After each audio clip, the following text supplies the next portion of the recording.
Regardez ces visages. Peter Attia, Andrew Huberman, Thibaut InShape, ils sont brillants.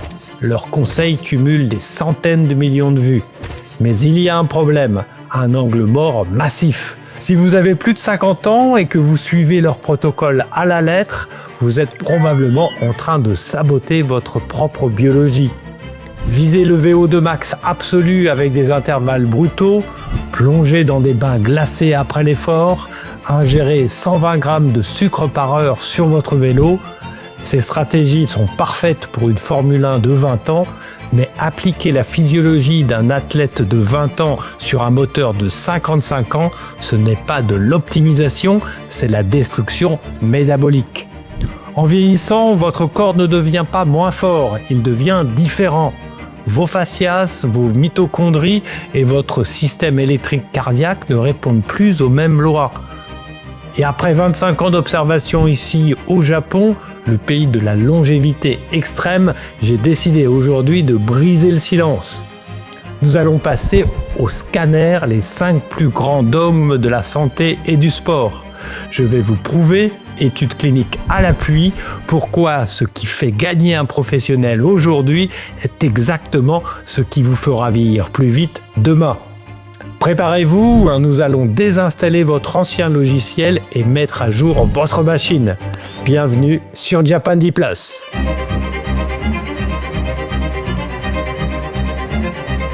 Commençons par le sommet de la pyramide, le mythe intouchable de la longévité moderne. Si vous suivez le docteur Peter Attia, vous avez entendu cette phrase en boucle. VO2 max is the greatest predictor of lifespan. Le VO2 max est le prédicteur numéro 1 de votre espérance de vie. Leur conclusion est simple, pour ne pas vieillir, vous devez faire exploser ce chiffre. Et pour cela, on vous prescrit des séances d'intervalles à haute intensité, le HIIT, brutal, comme des fameux intervalles de 4 x 4 minutes à l'agonie. Cette logique semble mathématique, mais c'est une erreur de lecture scientifique, ce que les chercheurs appellent une erreur de conflation, une confusion totale entre deux concepts. La quasi-totalité des études monumentales citées pour prouver l'importance du VO2 max n'ont en fait jamais mesuré le VO2 max. Dans l'étude de référence de la clinique de Cleveland, qui porte sur 120 000 patients, personne ne portait de masque à oxygène. Ce que les médecins ont mesuré, c'est la capacité cardio-respiratoire, la CRF, c'est-à-dire votre endurance réelle sur un tapis roulant. La science ne dit pas que le chiffre de votre montre vous sauve la vie, elle dit que votre capacité à durer dans l'effort vous la sauve. Et pour un cycliste de 50 ans, la différence entre ces deux concepts est une question de survie. Chez un jeune de 20 ans, le réseau vasculaire est parfait. Les hautes intensités, le HIIT gonfle la pompe cardiaque et la tuyauterie encaisse. Mais après 50 ans, vous subissez ce qu'on appelle la micro-angiopathie, une perte naturelle de la densité et de la souplesse de vos capillaires sanguins. Forcer un cœur de 55 ans à pomper à 100% de sa force dans un réseau vasculaire rétréci et rigide, ce n'est pas de la santé, c'est une aberration d'ingénierie. Vous créez une pression hydrostatique dangereuse qui mène directement à l'arythmie et à la fibrose. Alors comment optimiser votre moteur sans le détruire ? Eh bien, arrêtez d'abord d'être esclave du score VO2 max affiché sur votre montre. Ce chiffre est en grande partie dicté par votre génétique. Votre priorité, ce n'est pas la pompe, ce sont les tuyaux. Pour créer de nouveaux faisceaux sanguins microscopiques, l'angiogénèse, votre corps a besoin de relâcher une protéine signal, le VEGF. Et le déclencheur numéro 1 de cette protéine, ce n'est pas l'intensité extrême, c'est le volume sous tension continue. Faites 80% de votre volume en zone 2 stricte. Débouchez votre système vasculaire, assouplissez vos artères et gardez les hautes intensités uniquement comme un travail de finition. Construisez l'infrastructure, la performance, elle suivra. Passons maintenant au deuxième dogme. Celui-ci est imposé par les algorithmes de vos montres connectées et martelé par les plus grands coachs fitness du web. Prenez Nassim Sahili, l'un des coachs les plus suivis de France. Il qualifie les 10 000 pas par jour de, je cite, « Les 10 000 pas par jour, c'est même pas un conseil pour améliorer votre santé, c'est vraiment le minimum syndical que vous devriez faire tous les jours, sans aucune exception. » Pour un trentenaire qui cherche à perdre du poids, c'est un excellent conseil. Mais pour un athlète de plus de 50 ans, s'y contraindre aveuglément est une erreur stratégique majeure. D'abord, un petit rappel historique. Le chiffre magique de 10 000 pas n'a absolument aucune base médicale. C'est une invention purement marketing. En 1964, à Tokyo, l'entreprise Yamasa lance le premier podomètre, le fameux Mampoke.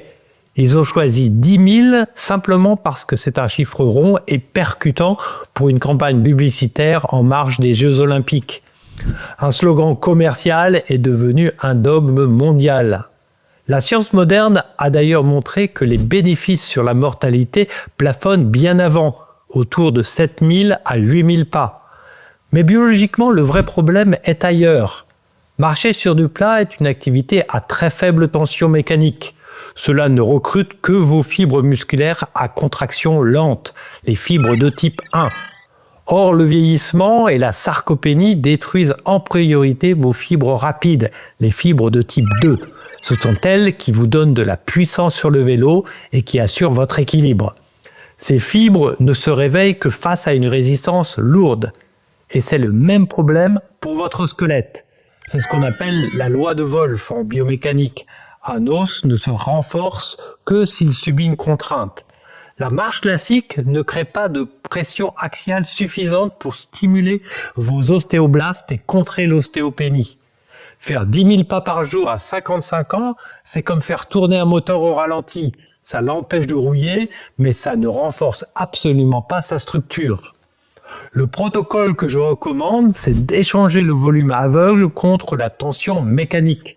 Oubliez la dictature du compteur de pas, privilégiez des marches plus courtes, mais lestées avec un gilet ou un sac contenant de 5 à 10% de votre poids corporel. C'est ce qu'on appelle le rucking. Les données cliniques sont formelles. L'ajout de cette simple charge axiale recrute massivement vos fibres de type 2 et crée la contrainte mécanique indispensable au remodelage de votre densité osseuse. Et bien entendu, pour nous cyclistes, le dénivelé et les braquets lourds offrent cette même résistance neuromusculaire vitale. Ne marchez pas pour faire un score, chargez votre machine. Le troisième dogme est sans doute le plus toxique de notre époque pour un athlète vétéran. Elle est portée par la hustle culture, le culte de la productivité, et des figures iconiques de la discipline comme l'ex-Navy SEAL Jocko Willink. En France, cette esthétique du guerrier matinal a été popularisée par des créateurs de contenu fitness très suivis, comme Thibaut InShape ou Eric Flagg. Leur mantra est le suivant. Levez-vous à 5 heures du matin, prenez une douche froide et faites votre séance de sport avant que le monde ne se réveille. La discipline, c'est la liberté. Le problème, ces influenceurs omettent souvent la réalité sociologique de leur audience. Pour se lever à 5 heures en respectant ces cycles, il faut s'endormir à 21h30. Pour 95% des adultes qui ont une vie de famille, c'est impossible. Le résultat, pour appliquer ce dogme de la motivation, vous amputez sur votre nuit. Psychologiquement, vous vous sentez fort, mais physiologiquement, vous avez plus de 50 ans, vous déclenchez une cascade catabolique. L'erreur de cette culture de la performance, c'est d'ignorer la chronobiologie. Ils pensent que dormir 6 heures au lieu de 8 heures, c'est juste un peu plus de fatigue. La science nous prouve que c'est une amputation biologique grave. L'architecture de votre nuit est profondément asymétrique.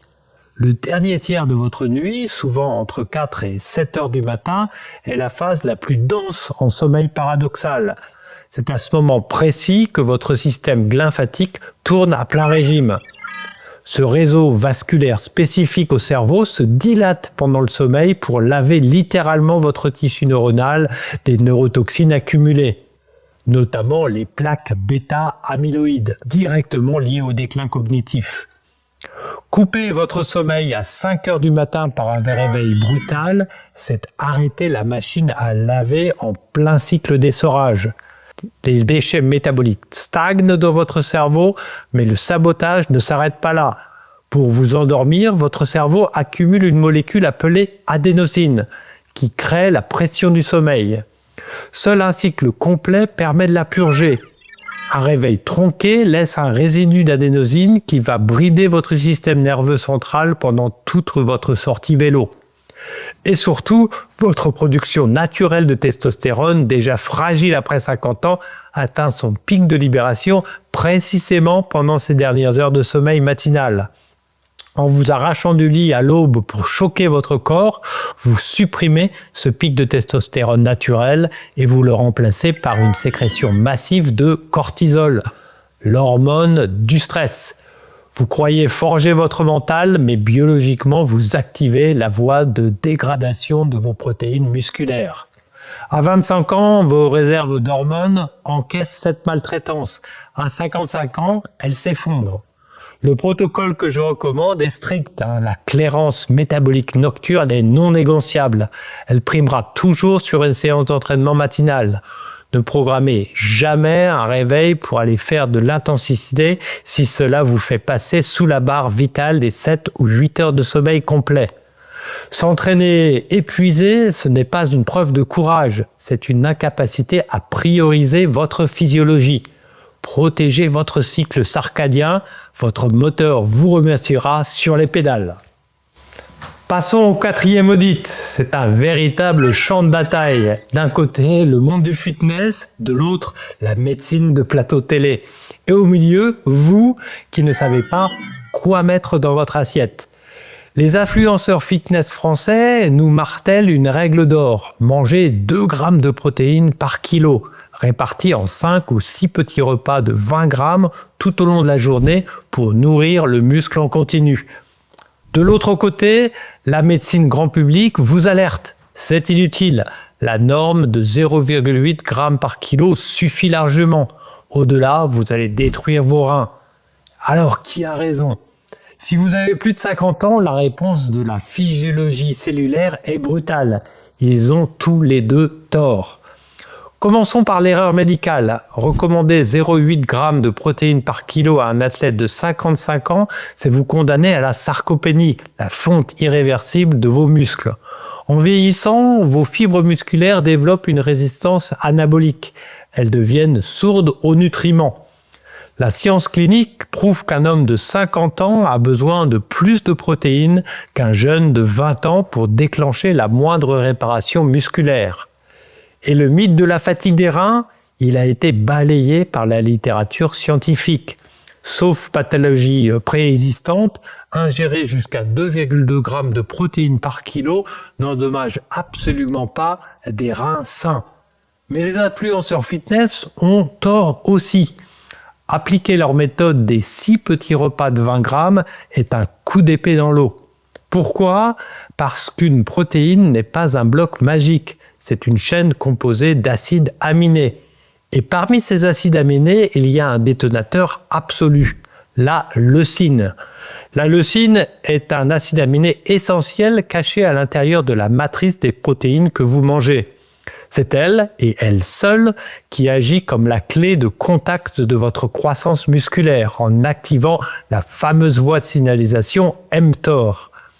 À 20 ans, le contact est sensible. Environ 1,5 g de leucine suffit à tourner la clé.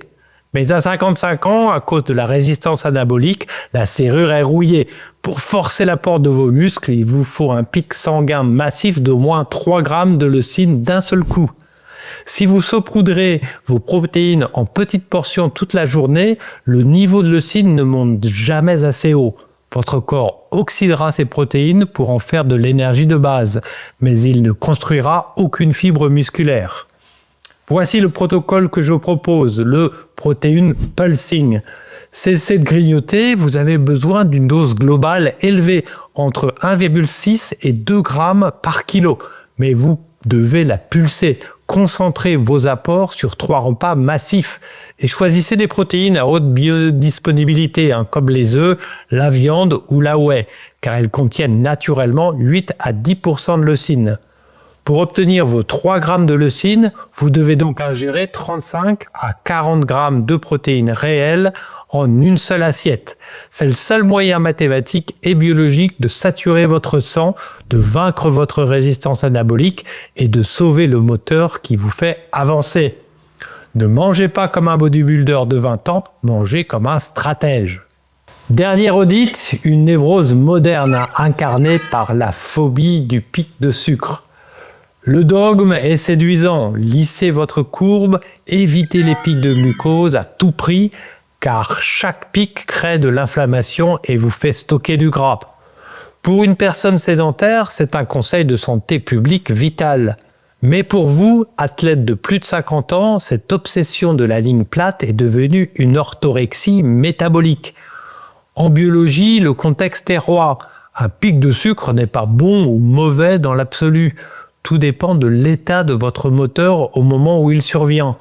Lorsque vous êtes sur votre vélo ou après une séance de musculation, la contraction de vos muscles active des transporteurs spécifiques appelés GLUT4. Vos cellules s'ouvrent comme des éponges sèches. Dans ce contexte précis, un apport massif de sucre ne crée pas d'inflammation. Il est inspiré instantanément pour recharger vos stocks de glycogène. C'est un carburant fonctionnel, pas un poison. Le danger pour l'athlète vétéran, c'est d'avoir peur du sucre. Si vous vous privez de glucides autour de l'effort pour soigner votre courbe, votre corps perçoit une famine en plein stress et il va réagir en libérant massivement du cortisol. Et après 50 ans, un excès de cortisol est catastrophique. Il fait chuter votre testostérone et il cannibalise vos muscles pour fabriquer le sucre que vous refusez de manger. Vous avez une jolie courbe plate sur votre application, mais biologiquement, vous êtes en train de vous autodétruire. Voici le protocole que je recommande. Évitez les pics de glucose, les jours de repos et lors du dîner pour protéger votre santé, mais soyez une machine de Formule 1 autour de vos séances clés. Utilisez le pic d'insuline post-effort comme un outil tactique pour transporter les protéines dans vos muscles.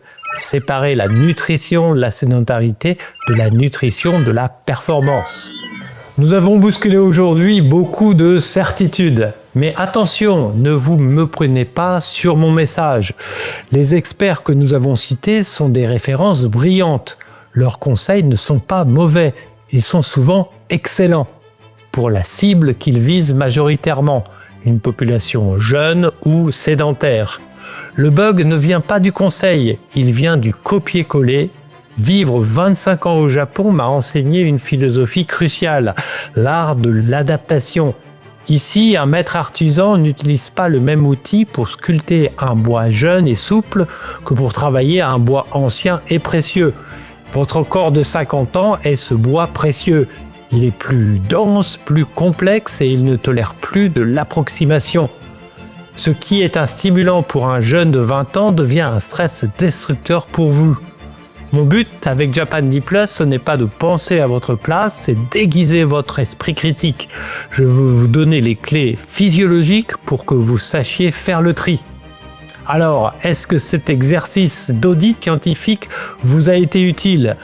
Il reste encore sur mon bureau un des dossiers fascinants. Si vous voulez qu'on ouvre ces dossiers ensemble dans la partie 2, écrivez simplement « audit » dans les commentaires. Et si vous appliquez aujourd'hui un conseil santé depuis des années sans résultat, dites-le moi aussi. Nous regarderons ensemble ce que la science en dit vraiment. Ne subissez pas les tendances, adaptez-les à votre moteur. C'est ça l'intelligence du cyclisme. Allez, roulez plus loin.